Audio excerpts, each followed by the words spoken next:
All right, my name's Andy. I've got a website called andyslessons.com. Let's get right into this. We're going to talk about improvising, but what we're going to talk about, when I learned it in college, they called it voice leading, okay? Now stay with me. Here's what this is. Let's say I've got a major scale, and that is do, re, mi, fa, sol, la, ti, do. Okay, the idea behind this is basically that you kind of want the next note to be something, okay? So here's the example. When I was a kid, I played the French horn. My mom would be in the kitchen, and she'd be doing dishes or cooking dinner or something. I'd be in the living room, and I would play a scale, and I would go do, re, mi, fa, sol, la, ti. And I would stop right there because I'm trying to get a reaction out of my mom in the next room. Do, re, mi, fa, sol, la, ti. And never finish the scale.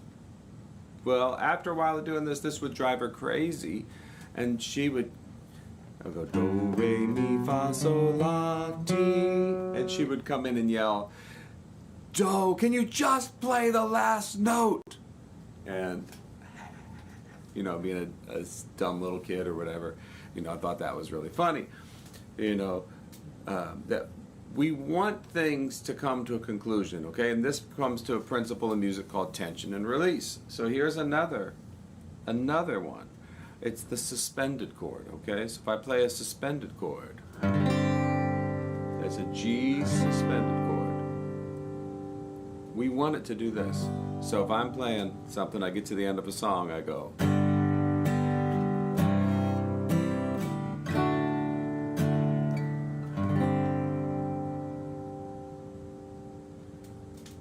You want that last note. You want that to be in there. And whatever that is it in the body? Is it in the mind? It's something that wants it to come to a conclusion. And so I think we have to start with, before we get into rules and say, well, you know, the seventh always goes to this, and the fourth always goes to this, and this note is supposed to go to here, and these are all the different rules. We have to start with the foundation that the human body has an expectation, and it can either be met or denied, and both those things could be cool. Okay, so for example, if I met the expectation, that's cool. If I denied the expectation and went somewhere different, that could be cool. Okay, so we can practice this in a way, okay? So let's say we're gonna be on a D Dorian scale. Now don't freak out. That's a C major scale. C major scale. But it ends and begins on D. Okay. Okay, so it's called D Dorian. C major scale, we can talk about that another day. But if here's how you practice something like this. I'm gonna play a chord, and you pick any note out of the scale. Now the first note, you're just guessing. You don't know what it's going to sound like unless you've got a lot of experience doing this. You're just guessing on what note of the scale is. So don't fret about it. Don't worry about it. Pick a note out of the scale and let it settle. Okay, so I'm going to play a chord, and can't do two things at once, but let's say I pick a note, okay? And it's here. At least I get a bass note. So let's say it's my melody note. Now make a decision what the next note is that you're going to play. Are you going to go, here's my chord, two people at once here. Are you going to go like that?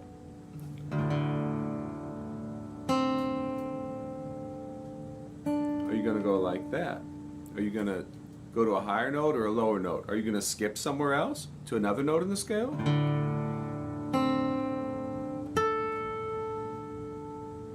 And then maybe add a third note if you want.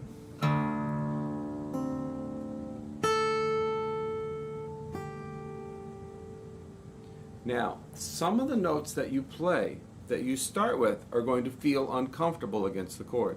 Let them feel uncomfortable for a minute, okay? some of the notes that you go to are going to feel uncomfortable. Just make sure you stay in the C major scale, the D Dorian scale. Okay, same thing. Make sure you stay in the scale, and then make sure the note you go to is a note that's in the scale. And you're trying to lean into a little bit to feeling uncomfortable with the note feeling okay or not okay. And then you make a decision, but all we're doing at this point, we're guessing on a starting note, and we're guessing at whether the next note will sound good. We're trying to hear, okay, I think it should go lower, I think it should go higher, I'm going to make a big jump, I'll make a little jump, something like that. But you don't actually know, if you're just getting into this, until you have experience, because experience is where expertise comes from. Until you have experience doing this, you don't know what the next note's going to sound like. You're just guessing, but you're using your body to like respond, okay, I feel uncomfortable here, go to the next note. And what I'm going to do for you right now, at the end of this video, is I'm going to play some chords. So I will give you just a second to grab a guitar. Here we go. And I'm going to play a D minor chord followed by a G chord. Now you're going to stay in the same scale, D Dorian, or we could say C major. And I'll give you time to play the first note and guess at what the second note might be. Be right, be wrong, play it clear, and don't do this. This is the only thing. Don't be like, oh, that was the wrong. Oh, that was. Let me find. Oh, that was the wrong note. Oh, that was the wrong. No. Oh, I just don't know. No. Don't do that. Play with a big sound.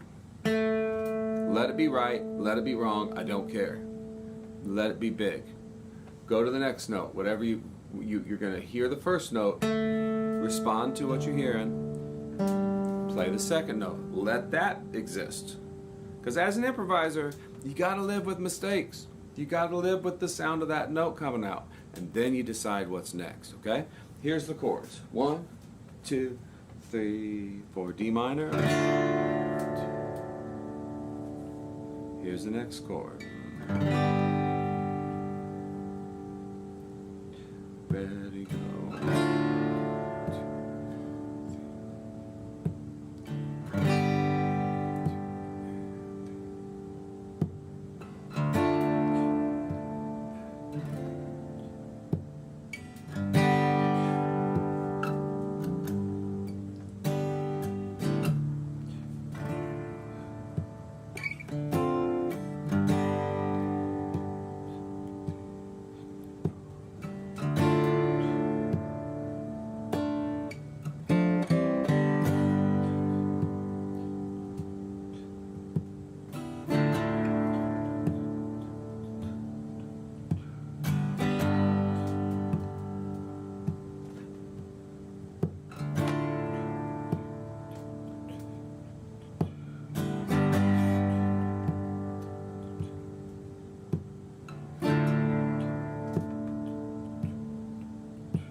Now that's a pretty easy little 2-chord jam to do. It might be easy for some, might not be easy for somebody else.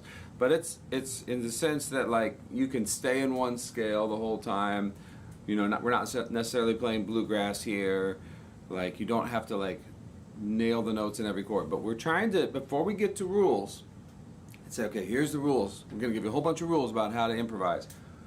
Here's what you do. You aim for this note, and here's how all the resolutions work.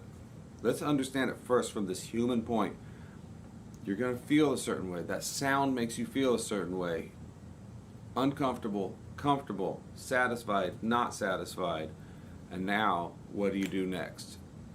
And then how does that make you feel? Okay? That's a base level thing. Getting it down as far as I can get it right now to what music makes you feel like. Okay? So thank you very much. I teach guitar lessons all the time. They're not necessarily all like this, but it's the advantage of a lesson in person is you get feedback on what you're working on, not whatever I think you're working on. And then if you need a little guidance as you go, say, what do I do next? How do I get my flat picking better? What's going on with my right hand? I need help with these arrangements. I need arrangements that sound good for me. I do a lot of very individualized things with people where, like, okay, this is how so-and-so teaches it. But then I look at it and I'm going to say, okay, but I can see as a teacher right where you're at.